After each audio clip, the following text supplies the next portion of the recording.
Vivimos con diabetes, pero podemos tener un futuro dulce.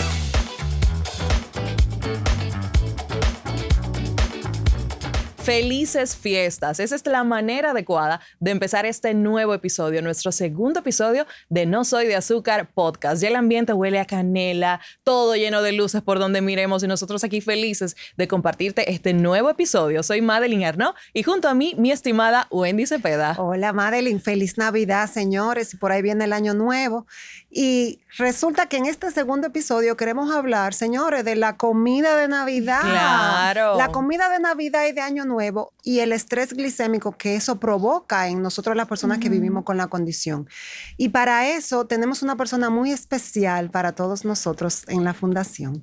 Y la verdad, señores, que yo la he visto crecer. Yo la seguí en las redes, seguí a su mamá cuando ella estaba estudiando medicina. Y tenemos aquí a la doctora Carla Cordero con nosotros. Encantada y feliz de acompañarles. Y tal como tú dices, para mí es un honor y un privilegio estar aquí porque tú me viste crecer y tú estuviste ahí desde el primer año de mi diagnóstico, acompañándome, que recuerdo que esta foto nos tiramos. Esta foto nos tiramos en el botánico aquel día, así mismo. Así es. Doctora, así es. Qué gusto tenerle con nosotros y qué interesante saber que además de usted enseñarle a toda la población a vivir mejor con esta condición, es también usted una paciente con la condición. Antes de entrar de lleno en este tema que bien planteó Wendy que vamos a estar tratando de cómo manejarnos con la alimentación ahora en Navidad, nos gustaría saber un poco de cómo fue para usted desde ese momento en que recibió el diagnóstico y cómo empezó a tratarlo acorde a su profesión. Usted sabe que mi historia viene mucho antes de yo haber nacido, viene con mi mamá, surge con mi mamá. Ella fue diagnosticada a los 15 años con diabetes tipo 1 y ella misma les puede expresar que en aquel tiempo había mucha falta de información acerca de qué era la diabetes. Y una de las primeras cosas que le dijeron fue que a ella se le iba a dificultar tener hijos. Wow. Sin embargo, tuvo dos. Manuel José, mi hermanito de 21 años, y me tuvo a mí también. Entonces, Manuel José, al año y medio, ella se daba cuenta de que se le salían mucho los pipís por el pamper. Y entre buscando y buscando, se dieron cuenta de que el niño evidentemente también tenía diabetes tipo 1. Ustedes saben que seguimos mucho tiempo atrás, porque eso fue hace 21 años. En ese momento todavía estaba surgiendo el concepto de diabetes y en ese proceso de búsqueda del mejor tratamiento, del médico que les iba a acompañar, a ella le dijeron, pero ¿por qué tú no le mides los anticuerpos a Carla Beatriz también? Y definitivamente salí con los anticuerpos positivos. En aquel momento, el médico, yo recuerdo que me dijo que yo tenía que cuidarme, comer saludable, hacer mucho ejercicio, porque podía ser, sí, a los 15 años, podía ser que yo desarrollara la diabetes o si yo quedaba embarazada en algún momento, una diabetes gestacional. Y señores, eso fue dicho y hecho. O sea, mi mamá les puedo decir que ella veía que con los exámenes yo me estresaba demasiado, que yo vivía durmiendo, que yo comía y no engordaba. Y así mismito, un día espontáneamente me midió la glucosa en sangre y yo la tenía en 235.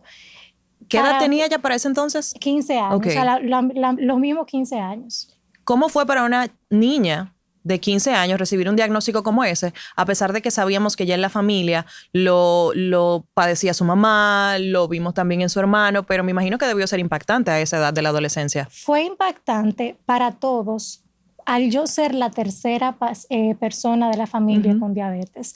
Sin embargo, así como les digo esto, también les digo lo otro. Yo tenía a mi mamá, que es mi mayor ejemplo realmente. O sea, mami, yo sé que ella está viendo esto y posiblemente me ponga nostálgica, pero ella es el ejemplo de resiliencia, de autocuidado. Y yo les puedo decir que yo verla a ella y ver que mi hermanito creció como un niño normal, comiendo todo lo que quería en los cumpleaños, pero con ella detrás. Entonces, para mí fue un proceso normal y el desafío estuvo en desarrollar ese autocuidado y esa disciplina que ella tiene, porque yo no era una niña de hacer ejercicio. Pero hay algo muy encomiable en todo eso y es cambiar un diagnóstico de una condición por algo con lo que tú puedes hacer algo para contribuir. Así es. Eso es como un cambio de perspectiva total. O sea, háblame un poquito de ese proceso, de cómo tu condición te ayuda a ti a poder como colaborar, hacer algo con eso que Dios te dio. Ustedes saben que en ese proceso del diagnóstico y de autoconocerme, en ese proceso de aprendizaje, yo recuerdo que yo siempre salía a caminar por mi casa, porque mi misma mamá fue la que me regaló un polochecito de hacer ejercicio y me dijo, mira, para que tú aprendas a cuidarte, simplemente a caminar por mi casa. Señores, su mamá hacía o hace, no sé, maratones y todo lo demás allá en Santiago. Y pues ella, mientras yo caminaba, yo le decía, Señor, ¿pero por qué? ¿Por qué otro más? Y a mí nunca se me va a olvidar el día en el que yo salí a caminar, desayuné y luego de yo desayunar y de yo hacer lo que decía el librito, a mí me bajó el azúcar. Debió ser. Y yo dije, cóntale, pero funciona. Sí. O sea, funciona. Entonces ahí fue que yo me di cuenta, si nosotros sabemos vivir de manera normal, ¿por qué no extender ese mensaje a los demás? Porque todavía te puedo decir hoy por hoy, cuando entro a plataformas digitales, que veo, por ejemplo, niños minimizándose, cosas como las que he escuchado, que no puedo coger un examen a las 7 de la mañana porque se me sube el azúcar. Yo digo, pero es que nosotros vivimos de manera normal. Es simplemente tú saber escoger y tomar decisiones correctas. Y en ese mismo tenor, ¿qué es la diabetes realmente? Si en términos prácticos usted no puede aplatanar para que la gente pueda entender, ¿qué es la diabetes realmente? Mira, te lo voy a decir así mismito, aplatanado, como yo le decía a los pacientes en el patronato de la diabetes en Santiago. Tú ahí detrás del estómago, tú tienes un páncreas, que es un órgano que él produce muchas llavecitas para abrir todas las puertas de tu cuerpo. Cuando tú comes. Cuando tú comes, todo ese azúcar tiene que entrar por una puerta. ¿Y dónde está la llave que abre la puerta? El páncreas la hace. Entonces, cuando la diabetes es una condición de salud en la que a veces el páncreas decide no producir más llaves. O él las produce, pero no se sabe qué llavecita va en cada puerta. Entonces, la diabetes tipo 1, nuestro sistema inmune destruyó las células del páncreas que producen esas llaves que abren esas puertas. Y por eso es que nosotros no lo inyectamos por afuera. En la diabetes tipo 2 se producen muchas llavecitas, pero tenemos que ayudar al cuerpo con el ejercicio, con la comida saludable, con tu tratamiento, a ver qué llavecita va a abrir esa puerta. Qué linda manera de explicarlo. Claro y qué que manera sí. tan llana. Creo que con eso todos entendimos y aprendimos. Doctora, ¿usted siente que en pacientes jóvenes o en pacientes adultos es más complicado tratarla o es indistinto? No es que es complicado, es la forma en la que tú le transmites el mensaje. Yo creo que transmitir el mensaje en ese diagnóstico es clave. Y transmitirlo con esperanza, transmitirlo con paz, con fe y con empatía. Al niño, al infante, tú le tienes que demostrar que esto es una condición de salud y tú le tienes que demostrar que si él aprende a cuidarse de manera correcta, con cuidados básicos, hacer ejercicio, comer saludable, él lo puede lograr. Al adulto, en algunas ocasiones tenemos que darle un empujoncito extra diciéndoselo así mismito, aplatanado. Llévese una vecina, vaya a caminar, empiece por 30 minutos, 40 minutos. Pero yo creo que es la forma de transmitir el mensaje y de decirle algo clave que una vez me lo dijeron a mí y quiero aprovechar esta ocasión. A mí una vez me dijeron, tú no te estás dando cuenta de la oportunidad que te está dando la vida. Y yo me quedé así como fría. Es que la vida te está dando una oportunidad de tú demostrar que ciertamente tú puedes vivir saludable, tú puedes comer saludable, hacer ejercicio y así es que tú vas a conseguir la salud.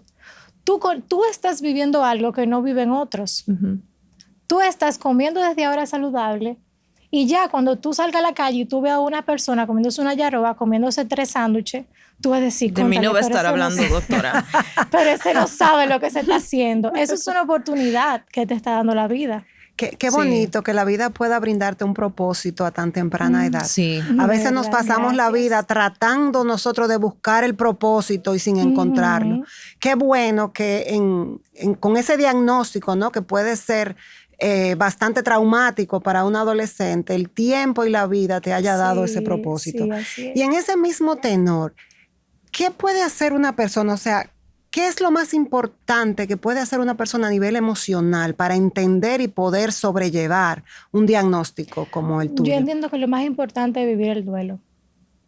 Tú tienes que obligatoriamente vivir tu duelo, llorarlo, vivirlo, sentirlo, que eso te tome 1 mes, que eso te tome 2 meses, pero vivir tu duelo sin abrir TikTok, sin abrir Instagram, sin escuchar a nadie, simplemente enfocado en que tú no tienes la culpa, pero tú tienes la solución en tus manos. Importante esta parte de que hay que vivir el duelo y pasar ese proceso, porque Claro. siempre uno se enfoca en el mensaje de todo va a estar bien, ser positivo, Exactamente. pero quien lo vive es que sabe lo difícil que se siente hacer el cambio, tener el diagnóstico. Entonces, qué bueno que usted hace hincapié en esa parte y también recalcar algo que dijo anteriormente acerca de la empatía con la que el personal de salud le comunica eso a cualquier persona en cualquier rango de edad. Creo que es algo muy importante que puede hacer una gran diferencia. Y vivir el duelo, y quiero hacer un énfasis aquí, vivir el duelo, y si fuera por mí, de verdad, sin ninguna tecnología, sin ningún monitor, sin ninguna bomba de insulina, porque si tú vives tu duelo, tú te das la oportunidad de en algún momento internalizar y aprender lo básico. Aprender lo básico sin ningún estímulo tecnológico, porque evidentemente la tecnología falla. ¿Qué significa? Claro. ¿Qué sería lo básico, doctora? Lo básico, tú aprender a pincharte tus dedos, que no tiene nada de malo, no se nos va a caer un dedito.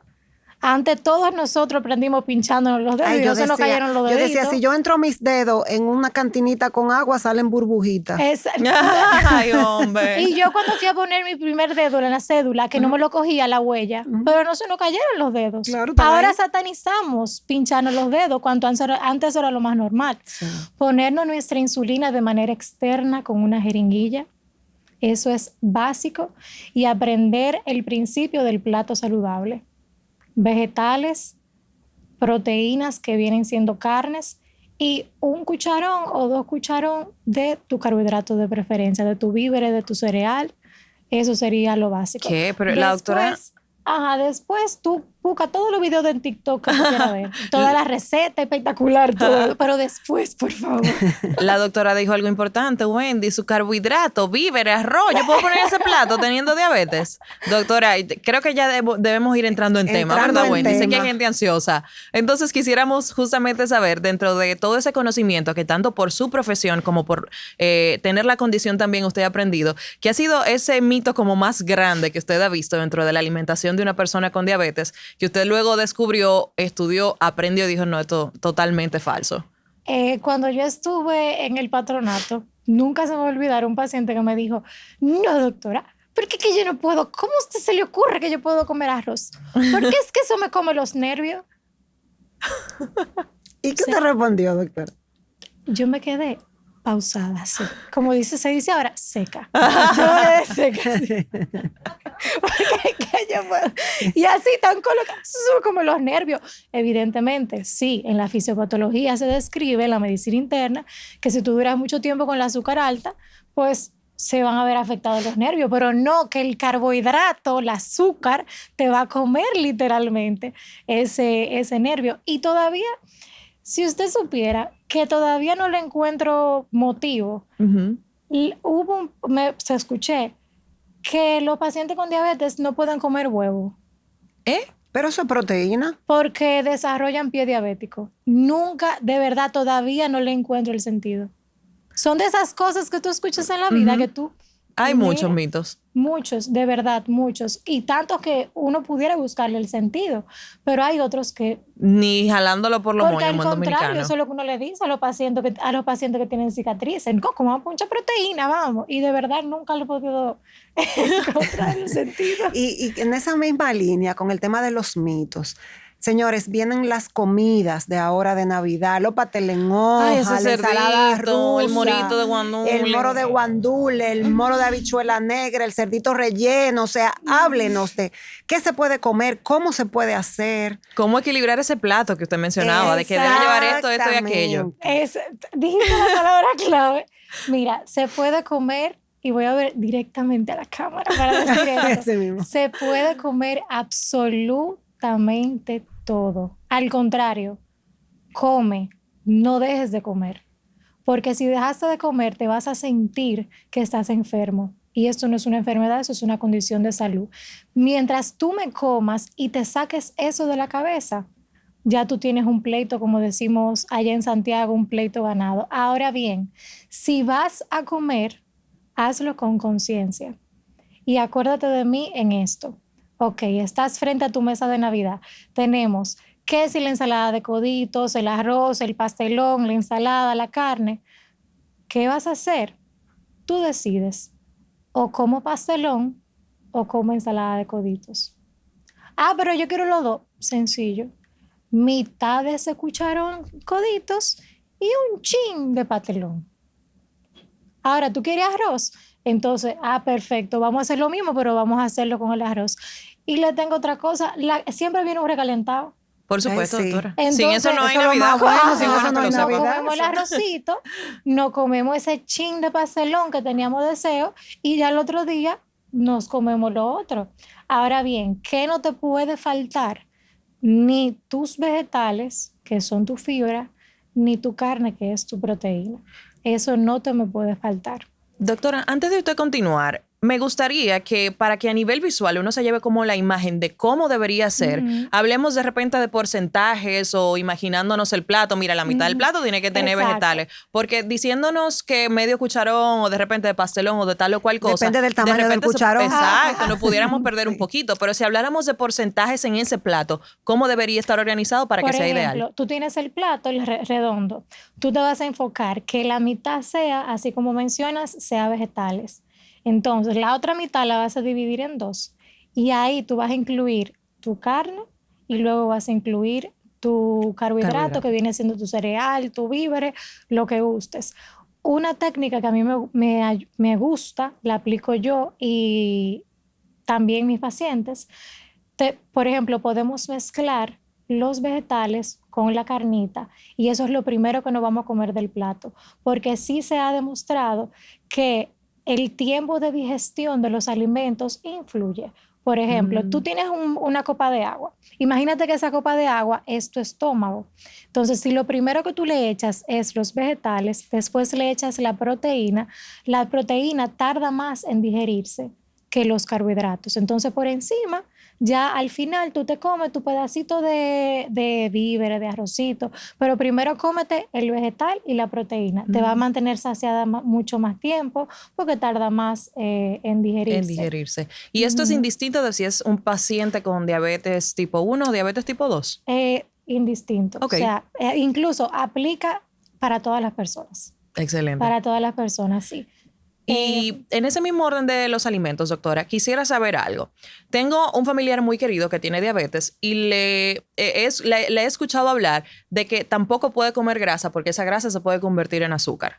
A ella le encanta un chicharrón, pero entonces ella se abstiene porque dice que no puede, etcétera, etcétera. ¿Qué hay de cierto o no detrás de esta teoría de que esa grasa se puede convertir luego en azúcar y ser igual de dañina? Sí, definitivamente. Por eso mismo que mencionaba anteriormente del tiempo de digestión, la grasa es lo que tarda más en digerirse y al tardar más en digerirse, por eso es que generalmente se ve ese pico de glucosa en sangre que suele suceder 4, 5, 6 horas después. O sea, tienes razón en eso. Entonces lo que tratamos de hacer es de combinar las grasas con las proteínas para ralentizar esa digestión. Excelente. Con el tema de la diabetes, yo tengo la percepción, no sé si es así, que el que tiene diabetes tiene que saber matemática. Porque hay que aprender a contar carbohidratos y hay que aprender y conocer el índice glucémico. ¿Qué es el índice glucémico? El índice glucémico es la capacidad que tiene un alimento de elevarte la glucosa en sangre. Y esa capacidad viene determinada del tipo de la forma en que esté la glucosa en el alimento y de también si tiene mucha fibra, si tiene poca fibra. De eso va a depender. ¿Y cómo una persona puede hacer uso de eso en su día a día? ¿Cómo puede manejar sus valores? Mira, por ejemplo, es muy chulo que los pacientes desde el principio, en ese proceso de educación, aprendan a determinar cuáles alimentos tienen el índice glucémico más alto y más bajo, porque lo pueden utilizar en el día a día como una práctica para incluso darse esos gustitos que nosotros veníamos hablando. Por ejemplo, al niño le gusta comer guineo, el guineo tiene un alto índice glicémico y eso, como mencioné anteriormente, lo aprendemos en lo básico. Entonces, ¿qué hacemos? A mitad de mañana, en el recreo, le ponemos el guineo. Okay. Le ponemos la mitad del guineo con mantequilla de maní, la grasa. Se lo podemos, por ejemplo, con unos huevitos sancochados, la proteína también. Se dio su gusto, se comió su guineo y así, como le va a subir un poco más el azúcar, evitamos que le dé un bajoncito, por ejemplo, en el colegio. Interesante. A mí me gusta mucho la ciruela pasa. Entonces, cuando a mí me está bajando el azúcar o yo siento que voy para allá, entonces yo me como 2 ciruelas pasa. Me di mi gusto de comer mi ciruela pasa y lo utilicé como una herramienta práctica, porque ya yo sé que eso va a evitar que me baje el azúcar. Ay, yo hago eso con una galletita que me gustan mucho. Ajá. Ay, la galletita de Navidad. Ese es algo que he escuchado mucho, como que las personas con diabetes no pueden comer fruta, que las frutas son un alimento totalmente que deben eliminar, pero no es así entonces. No, para nada, no es así. Lo que pasa con la fruta es el índice glucémico que tienen las frutas, pero como venimos hablando, si uno aprende a incorporarlas en momentos prácticos, pero ¿cuáles son esos momentos prácticos? Lo que aprendemos en ese primer paso luego de vivir nuestro duelo. Bien. No sé si me captas la idea. Sí, claro. Sea, nosotros aprendemos a cuidar nuestra diabetes, a cómo ella se comporta en el día a día y ya sabiendo cómo ella se comporta, pues vamos a comer, pero vamos a comer inteligentemente. ¿Y esa galletica de Wendy, Ay, es que soy... Bueno, tengo para decirles que en mi trabajo yo estoy brindando galletica de Navidad. Entonces, yo no sé qué yo voy a hacer cuando se acaben todas esas galletas en los supermercados, porque en la tarde, como les digo, como ya yo sé que a mí me tiende a bajar, el café tiene que tener 2 galletitas. Ay. Los otros días yo no estaba en mi casa y yo salía a buscar galletitas. Doctora, mira, a final de diciembre ponen todo eso en especial. En oferta. Entonces, ¿A qué le gustan tanto que ella la tiene ubicada? No, pero Dios mío. señores, que se puede hacer todo con conciencia. Y eso es parte del mensaje que hay que dejar justamente. Y sobre todo en Así estas es. fiestas navideñas, saber que usted tiene la condición, pero eso no es ninguna limitante, siempre y cuando, como nos dice la doctora y nuestro invitado del primer episodio, que les aconsejamos ir a verlo también, mientras tengamos el conocimiento, la información, todo puede ser posible. Así mismo. Háblanos un poquito de los sustitutos del azúcar, que eso está súper de moda con lo keto y lo que no es keto y todo lo demás. Cuéntanos un poquito para que la gente sepa de qué se trata eso. Como bien mencionas, un sustituto de azúcar usualmente no tiene calorías y al ser un sustituto se determina que no me sube la glucosa en sangre ni me libera insulina, pero tenemos que saber cuáles escoger, porque si hay algunos que se ha determinado me pueden alterar la microbiota intestinal y, por ejemplo, hay pacienticos que dicen, no, porque desde que yo me como X azúcar me manda para el baño. ¿Qué? Sí. Entonces, por ejemplo... Ay, sí, señora, a mí me ha pasado. Pasa. Pero ¿cómo algo sin azúcar te manda al baño? O sea, ¿cuál es la relación de eso Se ha exactamente? determinado que puede alterar la microbiota intestinal y tú sabes que la microbiota intestinal básicamente ya se ha dicho que hasta es el segundo cerebro de nosotros. Entonces nos manda directico para el baño. Entonces sí es bueno saber cuáles son las mejores opciones. Por ejemplo, ya la stevia se ha determinado que incluso tiene propiedades antioxidantes. Hay una que es un poquito más costosa que se llama monk fruit, fruta del monje, pero quien lo puede adquirir, siempre es bueno tenerlo ahí. Sin embargo, no hay nada de malo que si una persona con diabetes le gusta su café, por ejemplo, Con azúcar. con azúcar, una cucharadita medida. No es un melao, ¿eh? Cucharadita medida. Y chin a chin, lo ideal es que vayamos disminuyendo ese azúcar hasta que no lo comamos sin. No vamos a Ay, llegar ahí, señora, un doctora. café sin azúcar, eso es triste. Muy triste. Eso es muy triste, un café sin azúcar. Doctora, esto de esos intestinos flojitos, ¿pasa solo con los edulcorantes que no tienen azúcar o también con otros alimentos que dicen no tener nada de azúcar? Vemos refrescos, galletas, un sinnúmero de opciones en los supermercados. La mayoría, por ejemplo, de productos que dicen no tener azúcar están endulzados con polialcoholes. Y los polialcoholes también se ha determinado que puede tener alteraciones en la microbiota, incluso irritarnos un poquito el intestino. Los polialcoholes se ven en los refrescos de dieta, en el sirope que dicen sin azúcar, y ya me ha pasado. Entonces, Sí, lo algo mejor ¿Qué le ha nos ha pasado? pasado. Cuéntenos un poco, doctora. Que no nos gusta el chisme, pero nos entretiene. Resulta y acontece que la semana pasada yo preparé mis pancakes. A mí me encanta preparar una receta de pancakes. Incluso ya yo sé la cantidad de insulina que me pongo para esos pancakes. Los pancakes de avena, pero en algún momento tú Ajá. mencionaste algo de eso en tu cuenta o algo. Sí, claro. sí, yo te Incluso les sigo. voy a dar la receta. Ok. Un cuarto de taza de avena, medio guineo, un cuarto de taza de leche de almendras y canela, vainilla. Usted lo licúa y lo echa en el sartén. Ah, pues lo voy a hacer. O sea, para mí, con 2 unidades de insulina, está perfecto. Ok. El punto es que para eso, yo muy contenta voy y le pongo mi sirope sin azúcar por arriba. Señora, yo tenía un paciente delante de mí y el paciente, porque entonces, doctores, y yo haciendo la receta de los análisis. Doctor, unos cólicos le dieron ahí con Ese su... cólico se me cruza. Señora, el paciente se fue sin pagar. Y yo, no se preocupe, usted me paga después, cuando usted me venga a traer las analíticas. No se preocupe por eso. Ay, sí, O señora. sea Ay, que qué usted en esa vergüenza. consulta A mí le me ha salió pasado. gratis. Ya sabe Ay, por qué fue. Con las barras de chocolate sin azúcar, Ahorita yo al me ver la este como episodio. y digo, ay, Dios mío, ¿y para qué yo me comí esa barra de Ay, chocolate? Dios No, y mío, lo grande doctora. del caso es que yo se lo tuve que decir alante de todo el mundo en la clínica. Y yo le di su abrazo. No te preocupes, que tú sabes que conmigo no hay problema. Ay, señora. Doctor, ¿y qué día usted come pancake para yo agendar mi próxima cita? Ay, Dios mío, pero importante, ¿eh? Porque hay gente que sobre todo sigue dieta con la condición o no, que siempre busca esos refrescos Ay, y se me olvidaba cero azúcar, mencionarle. pensando que es bueno. 2 claras de huevo y 2 huevos completos. Para la A receta. A la receta del Excelente. pancake. Ustedes vuelven un ching el video y le unen esta parte. Exactamente. Y pruébenlo y nos cuentan cómo les fue con los pancakes de la doctora. Exactamente. Así que Exacto. interactúen con nosotros y díganos su opinión. Ay, no, eso fue espectacular. Ay, qué Y si le vergüenza, pusieron sirope con o sin azúcar, también También. díganos esa experiencia, también. Exacto. ¿Cómo le fue? Queremos ver cómo les fue. Nosotros vamos ahora a nuestro próximo segmento. Quédate disfrutando de este segundo episodio de No Soy de Azúcar podcast. Nuestro segmento Sin Perder el Sabor, con recomendaciones chulísimas, llega a ustedes gracias a Semdoe.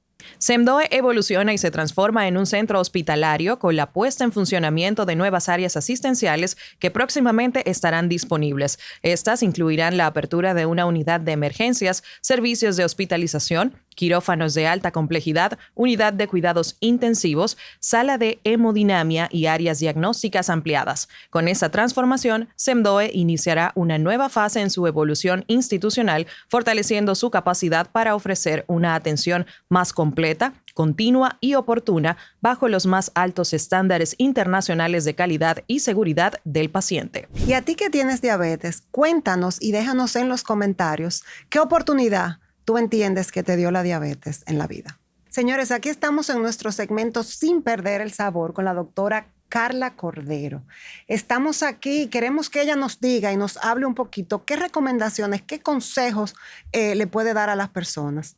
Mira, ahora en Navidad, para mí es primordial, como mencioné anteriormente, que coman, que no dejen de comer. Porque entonces si dejan de comer, ahí es que sí van a sentir que esto es una enfermedad. Sin embargo, lo hagan de una manera juiciosa y cuestionándose de todo esto que tengo alante, ¿qué prefiero comer hoy? Entonces, quiero comer, por ejemplo, un poquito de moro. ¿Me voy a comer el cucharón de moro o me voy a comer medio cucharón y quiero probar el pastelón. Ahora bien, por favor, siempre comenzando con tus proteínas y tus vegetales, que yo sé que los vegetales van a estar ahí, porque siempre hacen una ensalada de lechuga, siempre. Entonces, si gustas, incluso puedes mezclar la proteína con los vegetales para que le cambies un poquito el sabor y lo disfrutes igual. Ahora bien, no es negociable el ejercicio. Si no haces ejercicio, camina. Si no caminas, baila. Mi abuela prende un radio y se pone a bailar solita. Entonces, no tienes que caminar 1 hora, pero por lo menos 30, 20 minutos, pon música, baila, pero el movimiento va a ser esencial para disminuir esa sensibilidad a la insulina y pues evidentemente nuestro tratamiento continúe haciendo su efecto de manera correcta. En base al tratamiento, ahora está muy de moda el tema de los monitores continuos de glucosa. ¿Nos podría hablar un poquito de eso? Sí, claro. Los monitores de glucosa continuo son un parchecito, un botoncito que viene de diferentes formas, se colocan en la piel. Yo tengo uno aquí. Entonces, él tiene una agujita que tú no la vas a sentir, que esa agujita mide tu glucosa en el líquido intersticial, no en sangre. En el líquido intersticial, que tiene una cantidad muy similar a la cantidad de azúcar que tenemos circulando en sangre. Entre la sangre y el líquido intersticial suele haber una diferencia de 10, 15 minutos, pero esa señal, ese numerito que ese sensor te manda al teléfono o te manda al lector es 100% viable, porque también te va a decir una tendencia, te va a decir si está subiendo mucho el azúcar, si está bajando, y como hay una diferencia de tiempo entre la sangre y el líquido intersticial, por ejemplo, si el sensor te dice te está bajando el azúcar, tal vez si te mides en sangre, puede ser que todavía esté alta, pero como va a bajar, ya tú puedes actuar con tiempo, que esa es la ventaja que ellos tienen. Sí, señores, Excelente. con el tema de actuar con tiempo, la historia de cómo yo llego a los monitores continuos de glucosa fue un estrellón en bicicleta llegando a Baní que yo me di. Cuéntanos eso, Wendy. Sí, yo me había medido la glicemia como media hora antes y yo la tenía en 200 y pico y yo seguí montando bicicleta. ¿Te la mediste con un tranquila. medidor normal de los Sí, pinchones? porque yo tenía mi monitor normal. Ok. Y yo me paré, yo me medí, yo estaba en 200 y pico y digo, bueno, pues estoy montando bicicleta, me voy. Señores, a la media hora yo me di un estrellón que yo me comí la talvia. Wow. Y cuando yo levanto la bicicleta, que estoy, ya tú sabes, vuelta un 8, digo yo, ay, pero yo me voy a desmayar. Y ahí es que yo caigo en cuenta con los síntomas que yo tenía, era que a mí me estaba bajando el azúcar. Y cuando me mido, resulta ser que yo estaba en 40 y pico. Caramba. Y entonces tengo entendido que tú tienes este monitor del que hablamos ahora con la doctora. ¿Cuál ha sido la diferencia? ¿Qué cambios tú has visto ahora?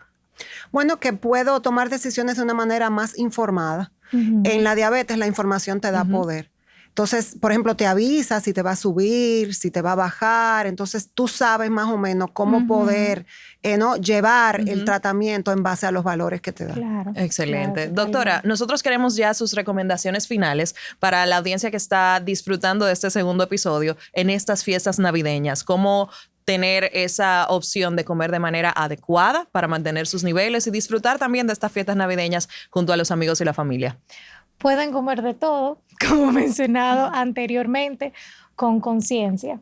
Y pueden comer de todo cuestionándose y sabiendo y interiorizando su decisión, ¿estoy haciendo lo correcto o no estoy haciendo lo correcto? Como también te había mencionado, el ejercicio es esencial y mientras más lo podamos acompañar con agua en vez de jugos, de refrescos, mucho mejor, porque nos damos nuestro gusto. Excelente, claro. Eso, para no perder el sabor, como se llamaba el segmento. Y para agregarle también, doctora, creo que para la parte del ejercicio físico es importante que no querramos comernos el mundo de una. Queremos hacer 1 hora de cardio, pero no lo vamos a hacer por X o Y razón. Empecemos con una meta más corta, de 15 minutos. Luego le subimos a 20 la semana próxima hasta que lleguemos a lo óptimo, ¿verdad? Y que recuerden que esto es una condición de salud. Y vuelvo y se lo repito como al principio del podcast. Ustedes tienen una oportunidad que la vida les está dando para demostrar su resiliencia, para demostrar su autocontrol, su autocuidado. Y yo apuesto ciegamente a todas las personas con diabetes, porque ellos realmente, o nosotros, hemos demostrado tener dos de las virtudes más importantes en la vida. Para tú ser exitoso tienes que tener disciplina. ¿Y cómo tú consigues esa disciplina? Con autoconocimiento y desarrollando tu autopoder, tu fuerza interna. Y tu resiliencia, tú tienes que ser resiliente en la vida, porque la vida siempre va a tener va a traer situaciones, que no solamente la diabetes, la vida como tal tiene muchas situaciones. Y nosotros somos expertos, como digo yo, en sacudirnos, llorar lo que tenemos que llorar y decir nada, ya yo hice lo que yo podía. Como ya yo hice lo que yo podía, me bebo un vaso de agua, me pongo mi insulina y sigo adelante. Señores, miren, la doctora Cordero, que es nutricionista, es como la muestra viva de que la diabetes te puede dar la oportunidad de transformar tu vida y de las personas que te rodean. No se subestimen. Yo quiero que nos llevemos eso de este programa de hoy, que no se subestimen. Ustedes tienen la capacidad de echar para adelante y de impactar no solo sus vidas, sino de todo aquel con el que tienen contacto. Y como te mencionaba, nosotros contamos con dos de las virtudes más importantes en la vida, que es la resiliencia y el autocontrol. Entonces, imagínate, ya nosotros tenemos mitad del pleito ganado. La mitad del pleito ganado. Claro. Doctora, ¿cómo la conseguimos en redes sociales? Me pueden conseguir @doctora.carla B de burro, que viene de Beatriz Cordero. Excelente. Pues doctora, gracias por acompañarnos en esta segunda entrega de No Soy de Azúcar podcast de la Fundación Aprendiendo a Vivir. La doctora Wendy nos ha dado una clase magistral hoy. Nos ha enseñado muchísimo para estas festividades navideñas y ya lo que queda es que ustedes también sigan haciendo contacto con la doctora en sus redes sociales. Señores, y síganos en nuestro podcast No Soy de Azúcar. Estamos aquí para ustedes. Déjennos sus comentarios, déjennos saber qué tal les ha ido con las sugerencias de la doctora y de cada uno de nuestros episodios. Ya lo saben. Muchísimas gracias, de todo corazón. A ustedes recuerden buscarnos en todas las plataformas digitales, suscribirse, como decía Wendy, dejarnos sus comentarios, sugerencias de próximos temas. También nos encantaría ver por ahí. Estamos en Spotify, Apple Podcasts, YouTube, por todos lados. Wendy Cepeda les ha acompañado. Madeline Arnaud, será hasta la próxima.